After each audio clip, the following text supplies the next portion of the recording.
फ्रान्समध्ये 4 दिवसांपासून थांबवलेलं Airbus A340 हे विमान आज मुंबईत लँड झालंय।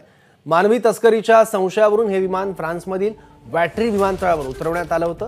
संयुक्त अरब अमिरातीहून निकारागुआची राजधानी मॅनागुआला हे विमान जात होतं। या प्रवासादरम्यान गुरुवारी विमानाचा पूर्व फ्रान्समधील वॅट्री विमानतळावर इंधन भरण्यासाठी एक थांबा होता। त्याचवेळी या विमानातून मानवी तस्करी होत असल्याची पोलिसांना निनावी टीप मिळाली होती। दरम्यान मुंबई विमानतळावरून आढावा घेतला आमचे प्रतिनिधी अभिषेक मोठाणी।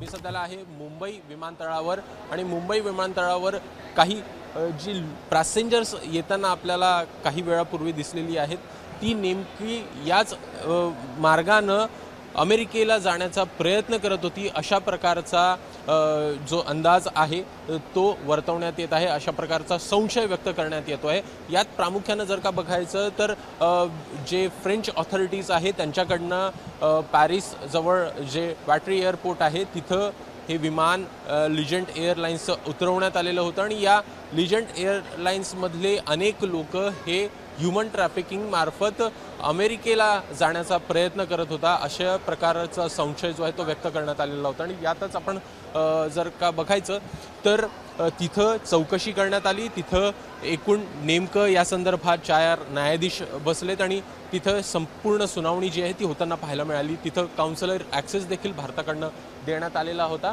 यात दुसरीकडे जर का बघायचं तर ही सगळी लोक आता तिथून इथं आलेली आहेत, परतलेली आहेत आणि परतल्यानंतर इथे देखील त्यांची चौकशी ही केल्या गेलेली आहे।